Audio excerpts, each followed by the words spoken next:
morning, everyone. And first of all, thank you so much to Bunkernet for inviting IBIA to work with them and looking after us so well. It's been an absolute pleasure to work with you so far. Is my presentation coming up, or do I have to click it? Oh, see, there you go.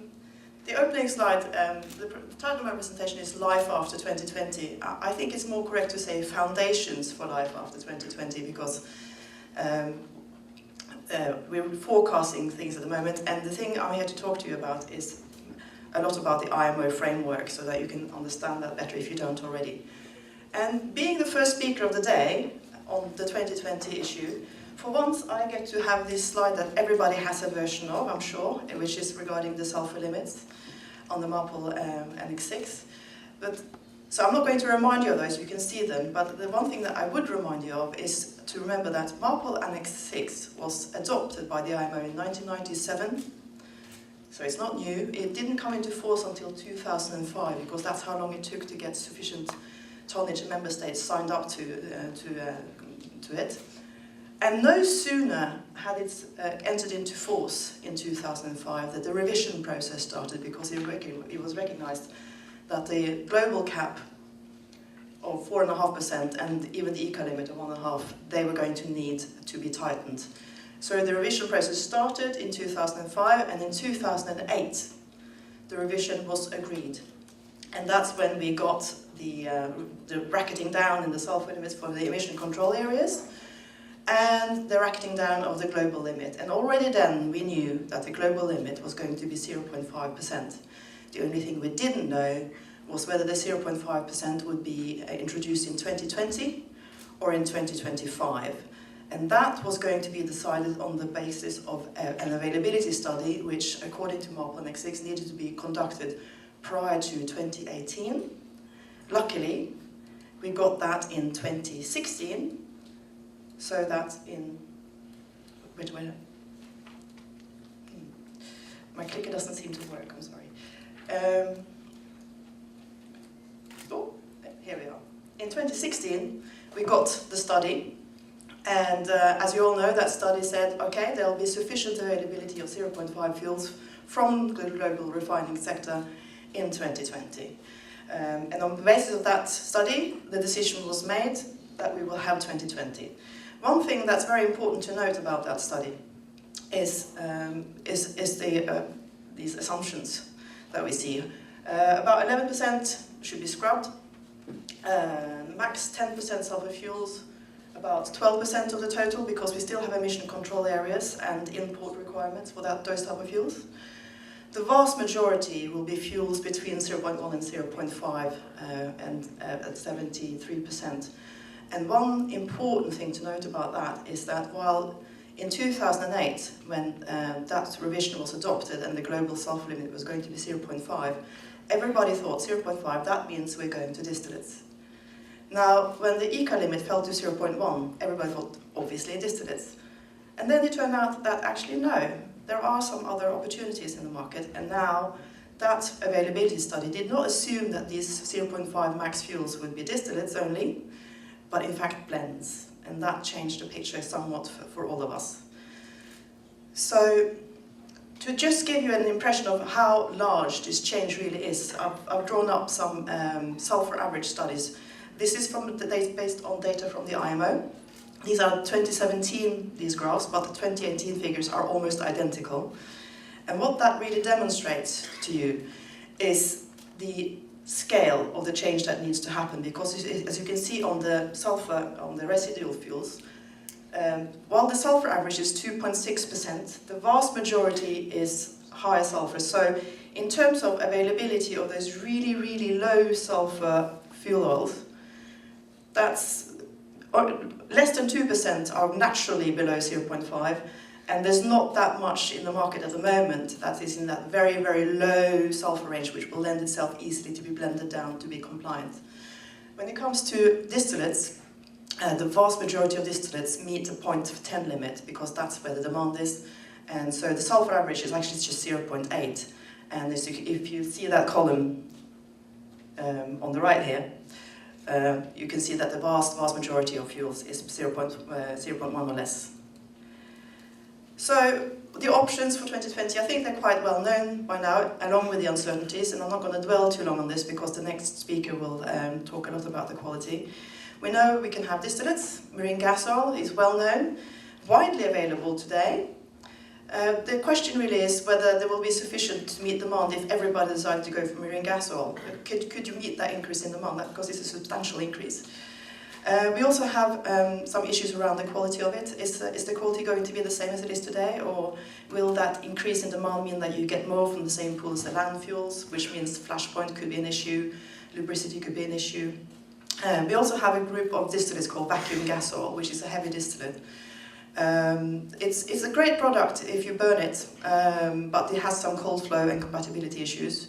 And many people think really that vacuum gas oil doesn't belong in the distillates anyways. It belongs in this next category, which is very low sulphur fuel oils, i.e. the fuel blends meeting 0.5 or less, which will contain some resids, distillates, and a number of other blend stocks. And it's those other blend stocks which are causing some of the uncertainties around the quality. And at the moment, we don't know too much about the quality because while it's being produced on a trial basis, there's no real demand yet because obviously the shipping world doesn't want to start burning a significantly more expensive fuel until they have to. And then we have the high sulphur fuel plus scrubber option, and the uncertainty about that is supply infrastructure, because we don't think there's going to be a shortage of high sulphur fuels as a commodity. But if it's just maybe 10% of global demand and a limited number of ports will maintain that supply infrastructure, because you can't have a tank sitting around waiting for a ship to drop by with a scrubber.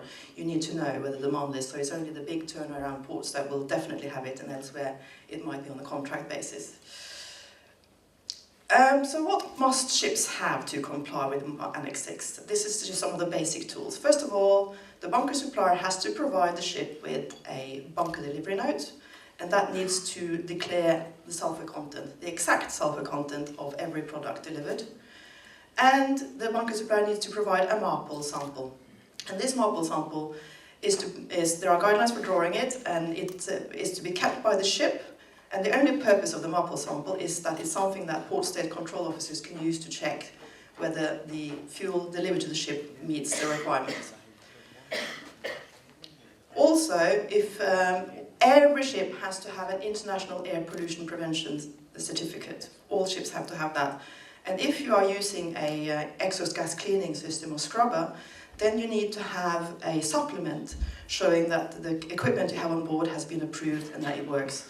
And that's the bit that proves that you are allowed to use a high sulphur fuel.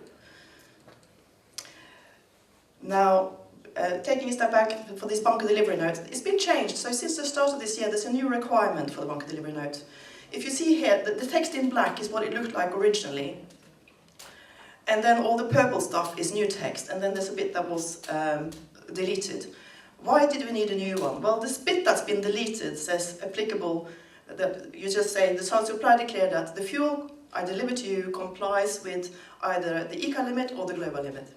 Come 2020, if they had to do that, then you couldn't supply any fuel above 0.5, and then you would have a problem to supply fuel to ships with scrubbers, which is why you have come up with, the IMO has come up with this text for the requirement for the bunker delivery note, that it could, you could do the limit value given in regulation 14.1, 14.4, or the purchaser's specified value of however much sulphur that is, on the basis of a notification of how that fuel is intended to be used compliantly. Now, I don't know whether everybody here thinks, yeah, I know exactly what regulation 14.1 and what regulation 14.4 is. Do you know that? Do you all know that? IBIA has suggested that there is a possible way to make this thing a bit more clear, because although that is the regular requirement in terms of what needs to be included in the bunker delivery note, it's not actually a template. And this is something that we established very clearly at the IMO. It's not a template, this is the legal requirement. So you are free to put in a format that is more clear. And so, for example, this year, it would make sense to say put in the sulphur limits, so 3.5 or 0.5, and then delete as appropriate, because that would give you the opportunity towards the end of this year to use this bunker delivery note to guarantee 0.5, because up until the end of the year, If you're guaranteeing to meet regulation 14.1, you're only guaranteeing 3.5%. So that's a suggestion, and it's possible to do that. So, moving forward, when the IMO decided we are going for 2020, they started a program of regulatory amendments, consequential regulatory amendments, and to develop guidelines to help the industry have a successful implementation of this. Because we all realize that this is no plain sailing, and enforcement is a concern. And so you've all heard about the carriage ban, I'm sure, and it was adopted at OMPC 73, and it's just a few extra words added to regulation 14.1, which is that the sulphur content of fuel used or carried for use must not exceed 0.5.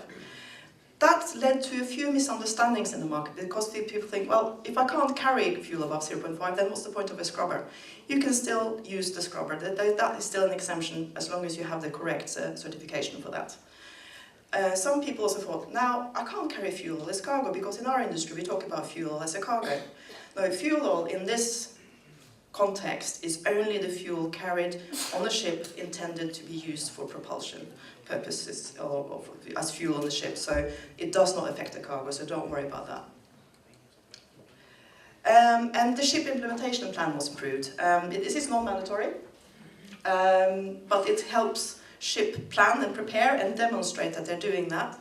There are appendices on impact on machinery systems with some notes on how you can prepare for dealing with a number of different fuel grades. And there's an appendix on tank cleaning, which is going to be a very important part of the work. And IBIA did actually provide the IMO with a document with a lot of detail about manual tank cleaning in dry dock, in operation, and using additives. And substantial parts of that document was used in the IMO's, in this appendix.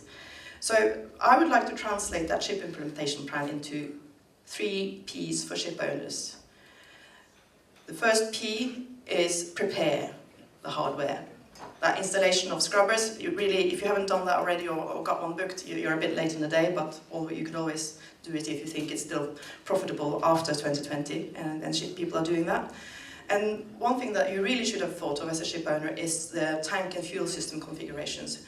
If you have just 2 fuel tanks, or even worse, if you have just 1 fuel tank, you're really not in a good position to deal with fuels which aren't compatible, etc. So if you have just 2 fuel tanks, could you, for example, put your ship into dry dock and separate that into more than 1 tank? And you might need to do other adjustments to your fuel system. Plan for the switch, that's really, really important, the tank cleaning. When are you going to do it? How are you going to do it? And then when are you going to start buying the compliant fuel so that you are compliant on the 1st of January? And practice.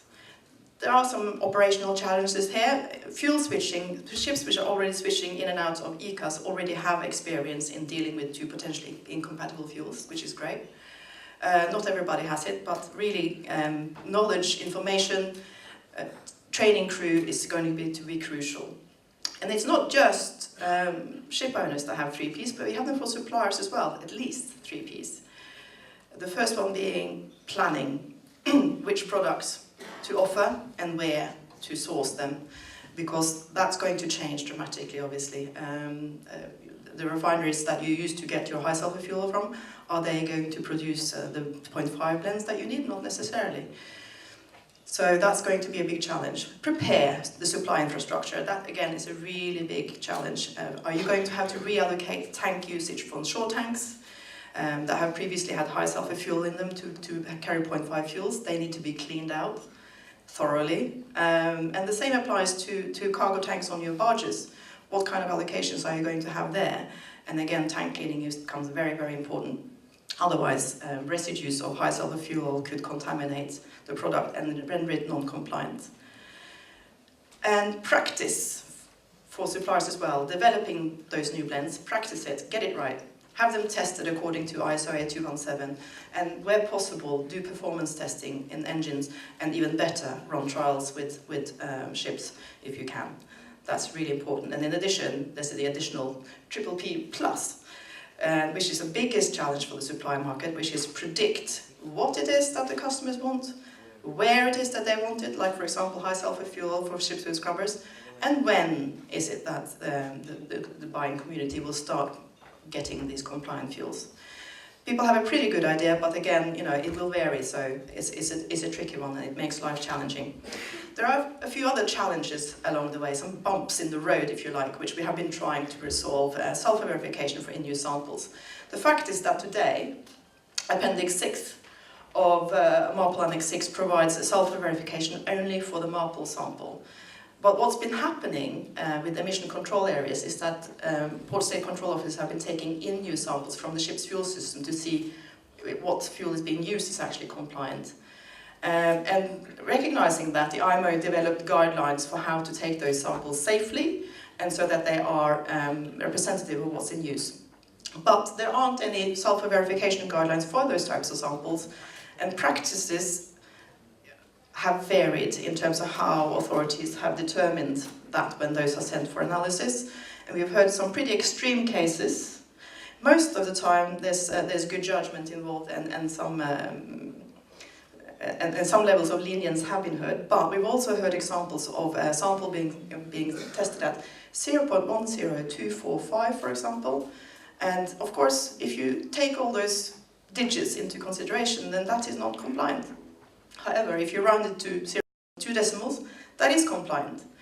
And that's how it should be, really. And because there is no clear guidance and there has been options for people to do it differently, this is something that IBIA has tried to address. And at PPR is the Pollution Prevention and Response Subcommittee. It's a subcommittee of MEPC. It's where all the work is done for the MEPC to later then decide on.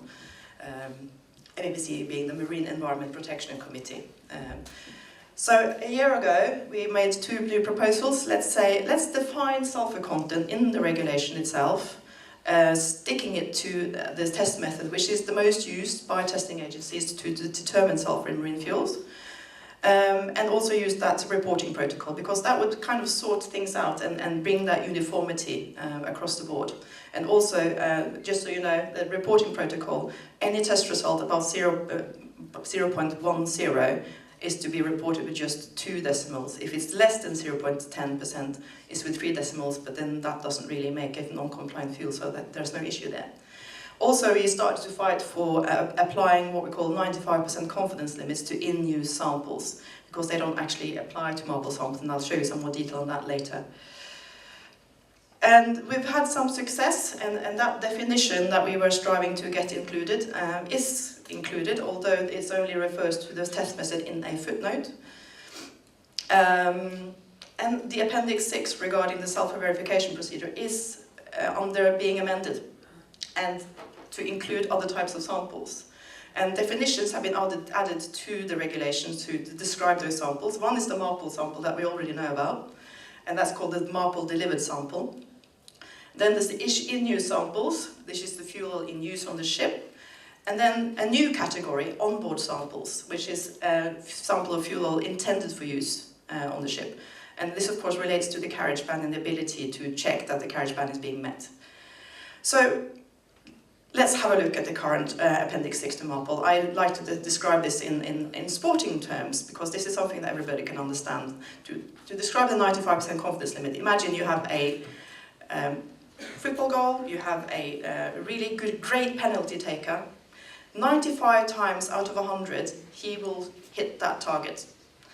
However, if only the middle of the goal is the true limit that we're talking about, i.e. 0.5, then what happens with the current Appendix 6 to MARPOL Annex 6 is that if you're testing at exactly where the ball is, or in the left half of the goal, everything is fine.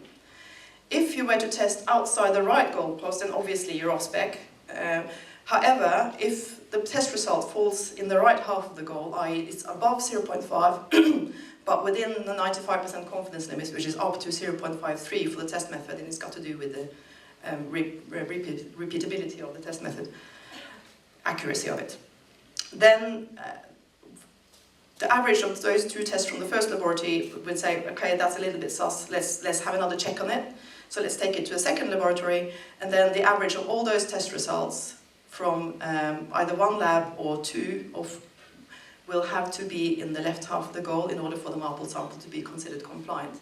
Which means that the 95% confidence limit is kind of looked at a little bit, but it's a very strict application of it.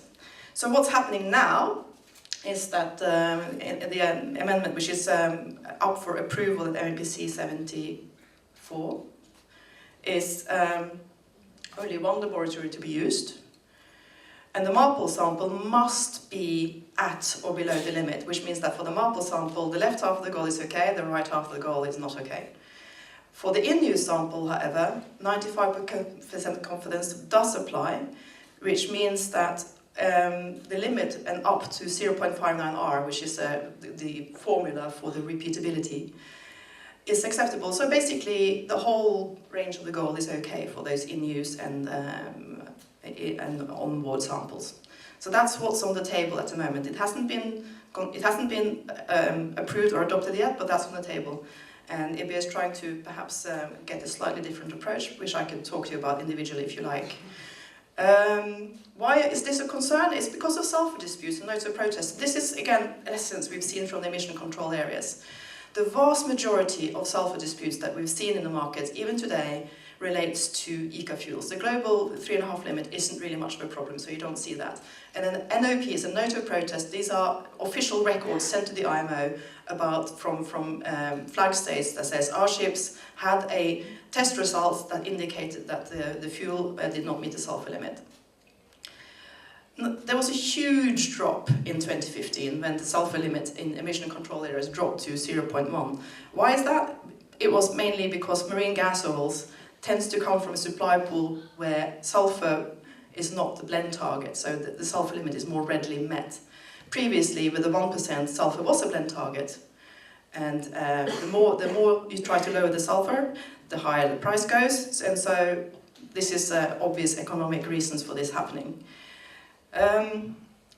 And the analysis of the notes of protest that's been lodged with the IMO shows that if you applied a commercial ISO 4259 to those cases, only 20% would be true of specs in a commercial case. 80% fell within the 95% confidence margins, so they were just marginally above the limit. And that created a lot of unpleasant communications between ships and suppliers, which is quite unpleasant. And with the 0.5 limit, because of blending, that sulphur off-spec risk increases significantly because sulphur again becomes a blend target.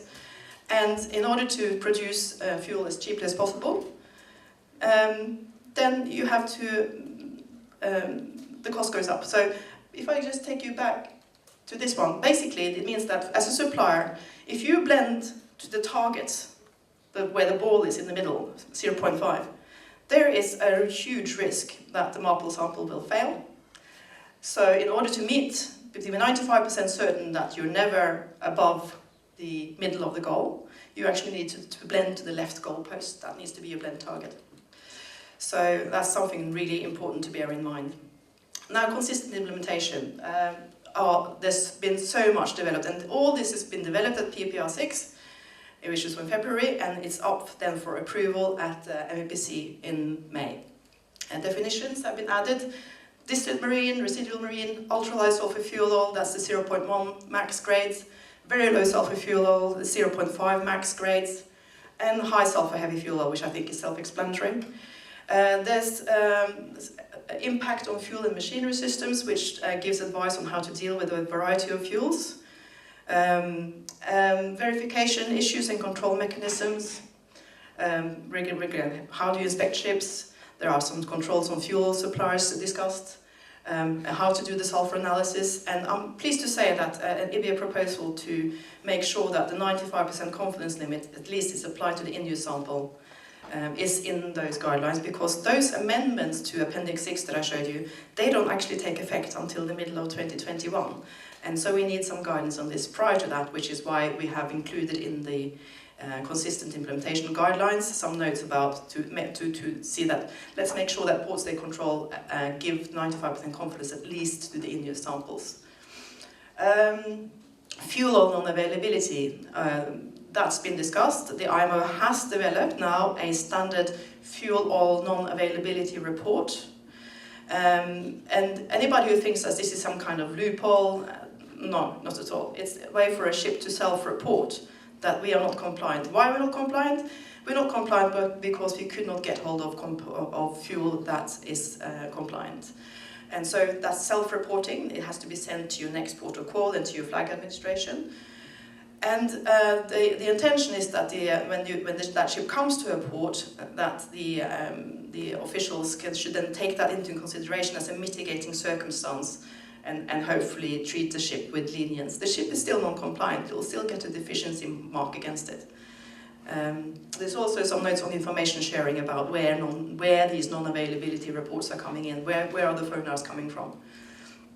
And there's possible safety implications, which the next speaker will give you a lot more detail on. But in regards to what's been discussed at the IMO, safety issues discussed with the 0.5 fuels are all the list that you see there. And we have some advice on it now. But one of the myths that's been going around in the market is that there is no spec for these 2020 blends. Oh, how are we going to deal with that? There's no ISO spec for it. And they won't be safe to use because they're unstable, they won't be compatible with other fuels. You might have non-compliance with the SOLAS flashpoint limit and other quality issues. The fact is that fuels will still have to be blended and tested in accordance with ISO 8217. It will meet those specs. Otherwise, they're not commercially viable.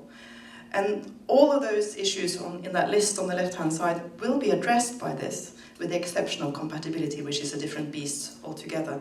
Stability and compatibility, just a quick note. Stability is the ability to keep the asphaltenes suspended. If they fall out, you get massive sludge formation, which is really, really difficult to deal with, and you don't want that. Compatibility is what happens when you mix two fuels, two perfectly stable fuels. When you mix them together, it can change the chemistry and it becomes an unstable fuel. So the message is very simple: avoid commingling fuels. How you do that, that can be discussed in more detail, but I haven't got time for that right now, sorry. So with these guidelines, which at MAPL 6, the port state control guidelines, they were developed at PPR 6. Because currently we have the 2009 guidelines. Obviously they need updating because of the new changes. And PPR 6 got pretty far with it, but there's a couple of questions that we didn't manage to find agreement on, which will be discussed further at MEPC 74. First of all, will ships always have to debunker any non-compliant fuels? Say they use the phonar, they arrive in a port and they have some fuel left over because you have a safety margin. Do you always have to debunker that? And this is not a trivial matter. Debunkering is tricky. Ships are designed to receive fuel, not to take it out. Very few ports actually provide debunkering facilities today. So a lot of the countries that say, oh yes, we'll definitely have to debunker, they don't debunker ships today, so they're going to have to start doing that. Can something else be agreed? So those discussions are going to happen at MEPC 74 along with a whole lot of other discussions. And what happens in the case where the bunker delivery note shows that the fuel is compliant, so you have the paperwork that shows I bought compliant fuel, and then you send it for a test and it indicates that the fuel we received was not compliant. What do you do in that case? It's not really a fuel non-availability report issue because you thought you bought compliant fuel. So those are questions that are still on the table. Now, IMO can't do everything, we know that. Only the 93 Annex 6 signatory states can enforce. Thankfully, that covers the vast majority of world tonnage, almost 97%, and approximately half of all the world's coastal states as well. And indeed, in terms of trade, that's where the vast majority of trade goes. So there isn't many countries that aren't going to be able to enforce this really in terms of where ships are flagged and where they are going. So that's not the biggest concern, but the biggest concern is that only the 30 countries with emission control areas or other local or indeed European Union countries with at-birth restrictions have any kind of experience in sulphur limit enforcement so far. So there could be a quite steep learning curve throughout the world on that.